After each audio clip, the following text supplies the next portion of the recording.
नमस्कार सभी विद्यार्थियों को।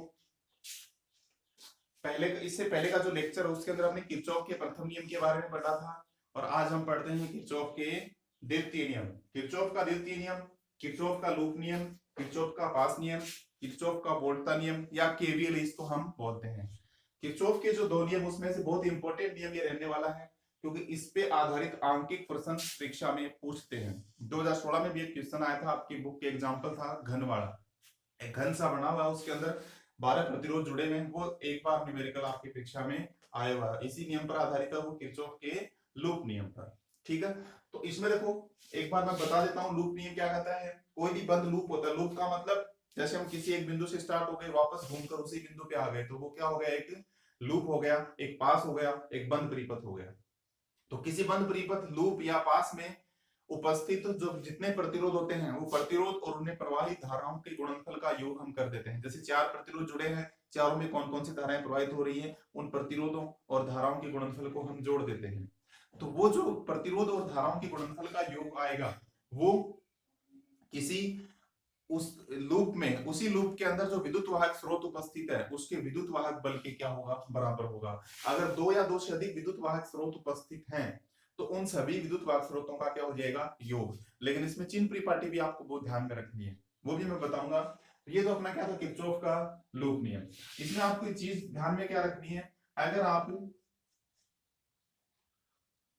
ये चीज नोट कर लेना, धारा की दिशा में अगर आप लूप में चलते हो, धारा की दिशा में क्या होगा, आई और आर यानी दोनों का जो गुणनफल है वो आपको क्या लेना है, धनात्मक लेना है। अगर आप लूप में, जैसे मैं कहता हूं कि धारा ए बी सी डी ए के अनुदिश बह रही है और हम भी ए बी सी डी ए की ओर ही जा रहे हैं, उसी की ओर हम चल रहे हैं, लूप को सोल्व कर रहे हैं, तो धारा और आर का यानी प्रतिरोध और धारा का गुणनफल क्या लेना पड़ेगा आपको, धनात्मक। अगर धारा के विपरीत दिशा में आप चलते हो, धारा के विपरीत, धारा की विपरीत दिशा में अगर आप चलते हो तो आई और आर का जो गुणनफल है वो आपको क्या लेना पड़ेगा, माइनस। जैसे मैं कहता हूं कि कोई लूप है ए बी सी डी ए और धारा बह रही है ए बी सी डी ए के अनुदिश और हम जा रहे हैं ए डी सी बी ए के अनुदिश, वो विपरीत दिशा में जा रहे हैं तो माइनस के चिन्ह आपको साथ में लेने पड़ेंगे। एक तो ये है। अगर आप सेल की या विद्युत वाहक स्रोत की, सेल की पॉजिटिव से नेगेटिव में जाते हो, देखो प्लस से माइनस टर्मिनल की ओर अगर आप जाते हो सेल के अंदर तो आपको क्या लेना है, नेगेटिव साइन लेना है। ठीक है, अगर आप सेल में माइनस से प्लस की ओर जाते हो तो आपको क्या लेना है, पॉजिटिव साइन लेना है। ठीक है, ये ध्यान में रखना आपको, ये सेल के विद्युत वाहक बल के लिए है, ये धारा और प्रतिरोध के गुणनफल के लिए है। एक छोटा सा मैं परिपथ आपको बना के बता देता हूं।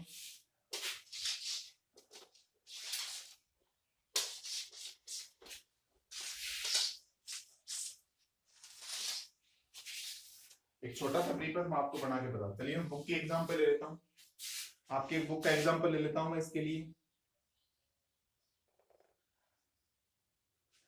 एक एग्जांपल आपको दे रखा है इस प्रकार से, ए बी एक नेटवर्क दे रखा है इस प्रकार का, यहाँ पे एक प्रतिरोध जुड़ा हुआ है, यहाँ पे एक सेल जुड़ा हुआ है, यहाँ पे एक प्रतिरोध जुड़ा है। चलिए मैं बना देता हूँ अपने हिसाब से, ये जुड़ा हुआ है, फिर एक शाखा और डिवाइड हो गई यहाँ से, ये जुड़ा हुआ है, फिर एक प्रतिरोध और जुड़ा है और ये हो गया। ये ε1 है, ये R1 है, ये R2 है, ये R3 है, ये R4 है, ये R5 है, ये ε2 है, ये A है, ये B है, ये C है, ये D है। ठीक है, एक इस प्रकार से परिपथों का एक नेटवर्क आपको दे रखा है, मैंने अपने हिसाब से बना दिया, बुक के में कुछ और दे रखा होगा। कोई भी नेटवर्क हम इस प्रकार से ले सकते हैं। तो इसके अंदर देखो हमें क्या पूछेगा कि R2 में या किसी भी प्रतिरोध में आपसे पूछ लेगी इसमें कितनी धारा प्रवाहित होगी, कैसे होगी, वो बात हम बाद में करेंगे, उसके लिए मैं न्यूमेरिकल भी आपको एक सोल्व करवाने वाला हूँ। लेकिन उससे पहले बता देता हूं किरचॉफ का जो दूसरा नियम है, किरचॉफ का जो लूप नियम लागू कैसे हुआ, क्या कहता है वो देखो। कोई भी लूप आप ले सकते हो, कोई भी लूप आप ले सकते हो, जैसे मैंने लूप ले लिया ए बी सी ए, कोई भी लूप, जैसे मैंने ले लिया loop A B C loop नहीं होगा, वापस ए लिखना पड़ेगा तब ये लूप बनेगा। लूप ए बी सी ए में, लूप ए बी सी ए के अंदर देखो क्या होगा, किरचॉफ का दूसरा नियम क्या कहता है, इस लूप के अंदर जितने भी प्रतिरोध जुड़े हैं वो प्रतिरोध और उसमें प्रवाहित धाराओं के गुणनफल का योग। तो पहले हम चलते हैं, देखो जो लूप आपने लिया उसी के अकॉर्डिंग चलो, ए से बी की ओर चलो, ए से बी की ओर, ए से बी की ओर कोई प्रतिरोध जुड़ा है क्या, नहीं जुड़ा, कोई दिक्कत नहीं है। फिर चलो बी से सी की ओर, बी से सी की ओर देखो एक तो ये जुड़ा R2, कितना प्रतिरोध जुड़ा है R2, लेकिन अब आपको धारा पता नहीं है। मैं वापस आपको संधि नियम में लेके जाने की कोशिश कर रहा हूं। जब आपके पास धारा नहीं है, लेकिन किरचॉफ का पहला नियम आपको ये कहता है कि संधि बिंदु पर कुल धारा क्या होती है, शून्य। देखिए मैं धारा का वितरण आपको बता देता हूं। मैं मान लेता हूं कि इस सेल से कितनी धारा प्रवाहित हो रही है, I1। एप्सिलॉन1 सेल जो है उससे I1 धारा, तो यहाँ भी क्या आएगी, I1 ही तो आएगी, बीच में शाखा है थोड़ी है I1।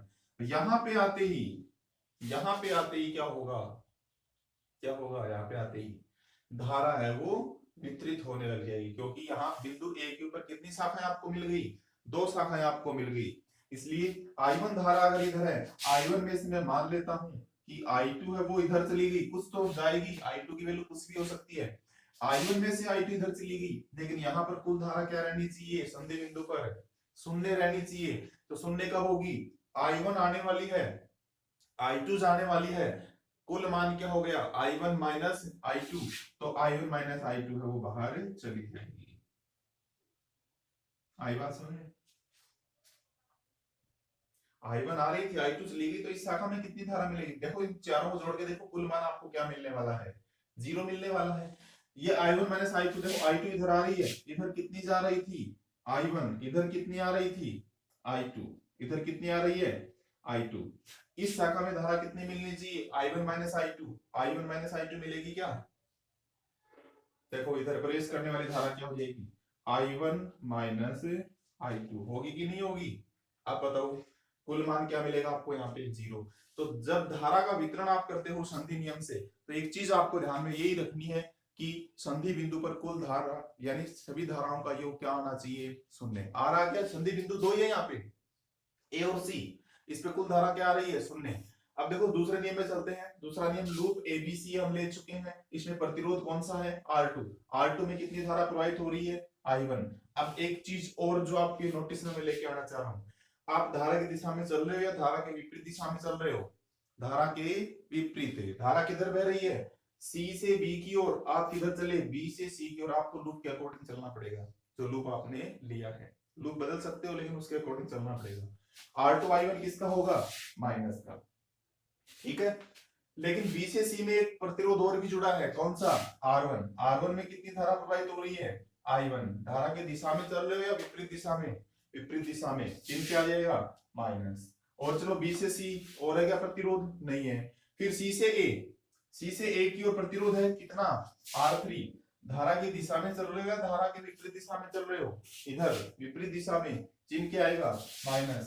R3 में कितनी धारा प्रवाहित हो रही है I2, इक्वल टू क्या हो जाएगा, इक्वल टू इस लूप में उपस्थित सेलों के विद्युत वाहक बल के बराबर। इस लूप में सेल है एप्सिलॉन1 विद्युत वाहक बल का, तो बराबर क्या आ जाएगा एप्सिलॉन1, क्या एप्सिलॉन1 का चिन्ह प्लस या माइनस क्या आएगा बताओ, आप प्लस से माइनस जा रहे हो या माइनस से प्लस जा रहे हो, प्लस से माइनस, चिन्ह क्या आएगा माइनस आएगा, माइनस, ठीक है। यह आपकी एक इक्वेशन इस प्रकार से आपको मिलने वाला है, जो भी आप न्यूमेरिकल करोगे उसके अंदर आपको ये मिल जाएगा, इसको इक्वेशन मान लेना, जो कॉमन है वो कॉमन लेने की बात की बात है। अब देखो सारे के सारे इसके अंदर आए नहीं है, ये भी ध्यान रखना, जो समीकरण आप लेते हो लूप को हल करने के लिए, उसमें उस परिपथ के सारे अवयव आने चाहिए, सारे। अब देखो ये बचे हुए 2-3 और, तो एक लूप और ले लेते हैं हम, एक लूप हम लेते हैं लूप ACDA। लूप ACDA में क्या होगा वो देखो, लूप ACDA, A से C की ओर आप जा रहे हो, कितना प्रतिरोध है R3, धारा कितनी है R3 में I2, धारा कितनी है I2, धारा की दिशा में चल रहे हो विपरीत दिशा में, चिन्ह क्या आएगा प्लस। A से C तक पहुंच गए, C से D तक कोई प्रतिरोध नहीं है, फिर D से A तक देखो R5 प्रतिरोध जुड़ा हुआ है, R5 धारा कितनी है R5 में I1 माइनस I2, धारा की दिशा में हो या विपरीत दिशा में, देखो धारा बह रही है D से C या A से D और आप आए D से A, चिन्ह क्या आएगा माइनस। उसके बाद देखो R4 और जुड़ा है, R4 R4 में कितनी धारा प्रवाहित हो रही है, I1 माइनस I2। धारा की दिशा में चल रहे हो या विपरीत दिशा में, धारा इधर जा रही है, आप इधर आ रहे हो, चिन्ह क्या आएगा, माइनस। क्या और कोई इस शाखा में प्रतिरोध जुड़ा है, नहीं जुड़ा, बराबर क्या जाएगा, इस लूप में जुड़े सेल का विद्युत वाहकबल, सेल का विद्युत वाहकबल क्या है, एप्सिलॉन 2, एप्सिलॉन 2। इस सेल में आप माइनस से प्लस की ओर जा रहे हो या प्लस से माइनस की ओर, देखो इधर आ रहे हो आप इस प्रकार से, किधर जा रहे हो, माइनस से प्लस की ओर जा रहे हो, तो क्या आएगा, चिन्ह प्लस। ठीक है, इसको भी सॉल्व कर लेंगे तो हम इक्वेशन बना लेंगे। ठीक है, जो ही आप इन दोनों इक्वेशंस को सॉल्व करोगे, समीकरण 1 और 2 को आप जब सॉल्व करोगे, आपको I1 I2 की वैल्यू मिल जाती है। ओके, R1 R2 की वैल्यू कुछ ना कुछ आपको इक्वेशन में, उसमें लूप में मिलेगी। विद्युत वाहकबल की आपको वैल्यू मिलेगी, जो सेल जुड़ा उसका वोल्टेज आपको मिलने वाला है, विद्युत वाहकबल आपको मिलने वाला है। इसलिए इन समीकरणों को आप सोल्व करते हो तो आपको उस परिपथ में, उस लूप में, उस जाल में, उस नेटवर्क में प्रत्येक शाखा की धारा का मान पता चल जाता है कि इस शाखा में तो इतनी धारा प्रवाहित हो रही है, इस शाखा में इतनी धारा प्रवाहित हो रही है। इसमें एक चीज और आपको देखो ध्यान में रखनी है, जैसे इसके अंदर मैं कहता हूं धाराएं कितनी, अज्ञात धाराएं कितनी है, I1 और I2 दो ही तो है, जितनी अज्ञात धाराएं हैं उतने ही लूप आपको लेने हैं। दो धाराएं हैं तो दो लूप लेने हैं, तीन धाराएं हैं तो तीन लूप लेने हैं, चार धाराएं हैं तो चार लूप लेने हैं। ठीक है, उतने ही लूप आप लेके हल करोगे जितने अज्ञात धाराएं आपको पता करनी है, जितनी धाराएं आपको ज्ञात करनी है उतने ही लूप आपको लेके चलने हैं, क्योंकि एक लूप से आप एक धारा बता सकते हो, दो लूप से दो धाराएं, दो, क्योंकि जितने समीकरण आप प्राप्त करोगे उसी के अनुसार आप धाराओं की गणना कर सकते हो। जितनी धाराएं आपके पास हैं, अज्ञात धाराएं, जो जितनी शाखाएं आपके पास है, जितनी शाखाओं में आपको धाराएं ज्ञात करनी है, उतने ही लूप आपको लेके चलने हैं, उतने ही समीकरण आपको बनाने हैं। ठीक है, अब देखो इसका एक छोटा सा न्यूमेरिकल जो एक आपकी बुक का एग्जांपल है वो मैं आपको सोल्व करवाने वाला हूँ। बिल्कुल फटाफट मैं इसको सोल्व करवा देता हूँ। जो ही एक न्यूमेरिकल आपकी समझ में आ जाता है, बिल्कुल आसान हो जाता है, किरचॉफ का दूसरा नियम, और बहुत सारे न्यूमेरिकल है वो इसके आसान हो जाते हैं। एक लूप आपकी बुक में दे रखा हुआ मैं आपको सोल्व करवा रहा हूँ। इसमें दे रखा है, चित्र में दर्शाए अनुसार एक चित्र इसने दे रखा है, चित्र बना देता हूं मैं। ये चित्र दे रखा है, इसमें ये जो सेल दे रखा है ये 14 वोल्ट का सेल है। सेल कितने वोल्ट का है, 14 वोल्ट का। एक प्रतिरोध इधर जोड़ रखा है 4 ओम का, ये प्रतिरोध है, ये 4 ओम का है। ठीक है, एक सेल उसने इधर जोड़ रखा है, ये 10 वोल्ट का है। ये सेल कितने वोल्ट का है, 10 वोल्ट का है। इसके आगे एक प्रतिरोध और जोड़ रखा है 6 ओम का, एक प्रतिरोध इधर जोड़ रखा है 6 ओम का। ठीक है, उसके बाद एक प्रतिरोध और जोड़ रखा है, वो है 2 ओम का। यहां पे एक प्रतिरोध और जोड़ रखा है, ये प्रतिरोध है 2 ओम का। चलिए बात चेक कर लेते हैं। 14 वोल्ट, 4 ओम। ठीक है, इसमें धाराएं दे रखी हैं, जस्ट अच्छा शाखाएं बता देता हूं, ए बी सी डी। ये दे रखा है बिंदु ए, ये बी, ये सी, ये डी, और ये दे रखा है ई, और ये दे रखा है एफ। ये एक नेटवर्क दे रखा है। ठीक है, इसके अंदर वो क्या कह रहा है कि दिए गए चित्र परिपथ में बहने वाली विद्युत धाराओं का मान किरचॉफ के नियमों की सहायता से ज्ञात कीजिए। इसमें कितनी धारा प्रवाहित होगी, इसमें कितनी होगी, इसमें कितनी होगी, ये पूछ रहा है। तो सबसे पहले तो हमें धाराओं का क्या करना पड़ेगा, वितरण करना पड़ेगा। मैं मान लेता हूं संधि नियम की सहायता से यहां से हमें कितनी धारा मिल रही है, I1। 14 वोल्ट का जो सेल, एक चीज और बता देता हूं, जो बड़ा सेल होता है वहां से धारा का वितरण स्टार्ट किया जाए। 10 वोल्ट का बड़ा है या 14 वोल्ट का बड़ा है, 14 वोल्ट का, यहां से धारा का वितरण प्रारंभ होगा। मान सकते हैं यहां से भी कोई दिक्कत नहीं होगी, लेकिन बेटर ये है कि आप बड़े सेल से धारा का वितरण क्या करो, स्टार्ट करो। देखो इस शाखा में होती है I1 धारा, I1 धारा यहाँ पहुंच गई। मैं मान लेता हूं I1 में से I2 इधर चली गई। जब I1 में से I2 इधर चली गई तो इधर कितनी जाएगी, I1 माइनस I2। दो ही धाराएं इसमें मिलेंगी। I1 माइनस I2 इधर आ गई, यानी इधर कितनी आ गई, I1 minus I2। I1 minus I2 आ रही, इधर से I2 आ रही है, कितनी बचेगी, I1। जो भी संधि बिंदु थे, संधि बिंदु था, बीच कुल धारा क्या हो गई, देखो I1 आ रही थी, I1 चली गई, I2 जा रही थी, I2 माइनस इसलिए आ गई, क्या हो गया, कुल मान क्या हो गया इसका 0 हो गया। ठीक है, ऐसे ही देखो इधर से i1 माइनस i2 आ रही थी, इधर से i2 आ रही थी, इधर धारा कितनी बची i1, यानी कुल मान C बिंदु पे क्या हो गया 0। अब इसमें पूछ रहा है कि 4 ओम में कितनी धारा प्रवाहित होगी, 6 ओम में कितनी धारा प्रवाहित होगी और 2 ओम में धारा कितनी प्रवाहित होगी। क्या किसी प्रकार का संयोजन आपको नजर आ रहा है, श्रेणी क्रम समांतर क्रम किसी भी प्रकार का नहीं है, इसलिए हम इसको क्या करते हैं लूप बना के हल करते हैं। लूप हम ले लेते हैं, 2 लूप इसमें बनेंगे। पहला लूप आप ये ले सकते हो, दूसरा लूप आप ये ले सकते हो। लूप के लिए शर्तें ये होंगी, सारे के सारे अवयव है वो आ जाने चाहिए, जितने लूप आप मानते हो उसमें पूरा का पूरा जाल है वो आ जाना चाहिए, ऐसा कुछ प्रतिरोध वगैरह नहीं बचना चाहिए जो उस लूप के अंदर उपस्थित नहीं हो। तो एक लूप मैंने ले लिया, चलिए आप बता दो वहीं से स्टार्ट कर देते हैं, ई से कर देते हैं। लूप मैंने क्या लिया, लूप, चलिए इसको मिटा देता हूं क्योंकि ये डेरिवेशन इक्वेशन है, ये थोड़े बड़े होने वाले हैं, यहां से स्टार्ट कर देता हूं। लूप मैं ले लेता हूं, लूप देखो लूप ये ले लो E F C B E, loop E F C B E, ये लूप लिया मैंने और इसके अंदर मैंने क्या लगा दिया, किरचॉफ का वोल्टेज नियम, केवीएल नियम से। इस लूप में केवीएल नियम आप लगाओगे तो देखो ई से एफ की ओर आप चलोगे, ई से एफ की ओर आप चल रहे हो, कोई प्रतिरोध जुड़ा है क्या, नहीं जुड़ा। एफ से सी की ओर जा रहे हो, कोई प्रतिरोध जुड़ा है क्या, नहीं जुड़ा। सी से बी तक जा रहे हो, कोई प्रतिरोध जुड़ा है क्या, बिल्कुल जुड़ा है। कितने ओम का, 6 ओम का। इसमें धारा कितनी प्रवाहित हो रही है, I2, तो क्या हो गया, धारा और प्रतिरोध का गुणनफल 6I2। धारा की दिशा तो है बी से सी, हम आ रहे हैं सी से बी, चिन्ह क्या आएगा माइनस। ठीक है, बी पर पहुंच गए, फिर बी से आप जा रहे हो ई की ओर, बी से ई की ओर जा रहे हो, कितने ओम का प्रतिरोध है, 4 ओम का। कितनी धारा प्रवाहित हो रही है इसमें, I1। धारा की दिशा में हो या विपरीत दिशा में, विपरीत दिशा में, चिन्ह क्या आ गया माइनस। ई पर पहुंच गए, इक्वल टू क्या आएगा, इस लूप के अंदर जितने भी विद्युत वाहक स्रोत जुड़े हैं उसका विद्युत वाहक बल, एक ही जुड़ा है 14 वोल्ट का। इसमें आप प्लस से माइनस जा रहे हो या माइनस से प्लस, इधर जा रहे थे प्लस से माइनस, क्या आएगा माइनस, कितने वोल्ट का है 14।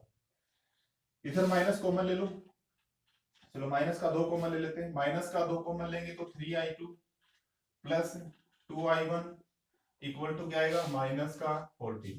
माइनस से माइनस कैंसिल हो जाएगा, 2 उधर जाएगा 7 बचेगा, तो क्या जाएगा देखो, इसको सिस्टमेटिक ढंग से लिख लेते हैं, 2I1 plus 3I2 equal to क्या जाएगा 7। 2I1 plus 3I2 equal to 7, इसको मैं लिख देता हूं समीकरण 1। ये पहले लूप को मैंने सोल्व कर लिया, दो ही धारा इसमें थी I1 I2, यानी एक लूप और लेना पड़ेगा। अगला लूप मैं ले लेता हूं लूप, अब देखो ये तो सारे आ गए, अब ये भी आने चाहिए, ये भी आना चाहिए, चाहे तो पूरा ले लो आप क्योंकि ये आ चुके पहले, चाहे ये नीचे वाला अकेला ले लो। ये लोगे तो क्या आएगा, लूप में ले लेता हूं B C D A B में, इसमें आप केवीएल लगाओगे, किरचॉफ का वोल्टेज लो आप लगाओगे, तो देखो बी से सी की ओर जब आप चलोगे तो प्रतिरोध कितने ओम का है 6 ओम का। इसमें कितनी धारा प्रवाहित हो रही है I2 धारा प्रवाहित हो रही है, इसमें धारा की दिशा में चल रहे हो इसलिए चिन्ह क्या आ गया प्लस। फिर जाओगे आप बी से सी चले गए, सी से डी, सी से डी कोई प्रतिरोध नहीं है, फिर डी से ए की ओर जाओगे, डी से ए की ओर कितने ओम का प्रतिरोध है 2 ओम का। कितनी धारा प्रवाहित हो रही है I1 माइनस I2। आप धारा की दिशा में चल रहे हो, धारा की विपरीत दिशा में, धारा जा रही है ए से डी, आप आ रहे हो डी से ए, चिन्ह क्या आएगा माइनस। ए से बी की ओर देखो कोई प्रतिरोध जुड़ा है क्या, नहीं जुड़ा, ठीक है, इक्वल टू इस लूप के अंदर जो विद्युत वाहक स्रोत उपस्थित है वो कितने वोल्ट का है 10 वोल्ट का। इसमें आप माइनस से प्लस जा रहे हो तो प्लस का 10 वोल्ट आ जाएगा, प्लस का 10। इसको सोल्व कर लेते हैं तो 6I2 minus 2I1 plus 2I2 equal to 10, ये हो गया माइनस का 2I1 प्लस का 6 और 2 8I2 equal to 10, equation number 2। ये समीकरण 1 मिल गया और ये समीकरण 2 मिल गया। अब इस डायग्राम की जरूरत नहीं है, इधर मैं बता देता हूं इसको सोल्व करके। समीकरण 1 और 2 को आप सोल्व करोगे तो I1 और I2 की वैल्यू आपको मिल जाएगी। ठीक है, देखो समीकरण 1 और 2 को आप हल कर लो, तो समीकरण 1 में समीकरण 2 को आप जोड़ दोगे तो आपको क्या मिलेगा, देखो 2I1 से 2I1 कैंसिल, चलो लिख देता हूं जोड़ने पर, 2I1 plus 3I2 equal to क्या हो गया 7, नीचे है minus 2I1 plus 8I2 equal to क्या हो गया 10, जोड़ना है ये कट गया, 8 और 3 11I2, 10 और 7 17, यानी I2 बराबर क्या आ गया 17/11 एम्पियर। ठीक है, I2 की जो वैल्यू हो किसी भी समीकरण में पुट कर दो, जैसे समीकरण 1 में पुट कर देता हूं तो समीकरण एक में I2 का मान रखने पर, समीकरण एक में I2 का मान रखोगे तो क्या आ रहा है, देखो 2I1 प्लस 3I2 की जगह 17/11 इक्वल टू क्या आ जाएगा 7। यह आ जाएगा, देखो 11 एलसीएम आएगा तो 22I1 प्लस 51 बराबर एलसीएम था 11 को इधर गया तो 77, क्या जाएगा 22I1 इक्वल टू 77 में से 51 गया तो कितना बचा 26। I1 बराबर क्या बचा 26/22 यानी 13/11 एम्पियर। ये किसका मान आ गया I1 का। अब देखो जो चित्र आपको बना के दिखाया मैंने, उसमें जिस शाखा में I1 है वहां पे तो धारा कितनी प्रवाहित हो रही है 13/11, जिस शाखा में I2 है वहां पे धारा कितनी बह रही है 17/11 एम्पियर, और जिस शाखा के अंदर I1 माइनस I2 है तो उसमें से ये माइनस कर दोगे तो इसमें जो धारा प्रवाहित हो रही है। ठीक है, तो इस प्रकार से आप किसी भी शाखा के अंदर क्या कर सकते हो, धारा की गणना कर सकते हो। शाखा में आपको बता देता हूं, ए बी जो शाखा थी, हाँ ठीक है,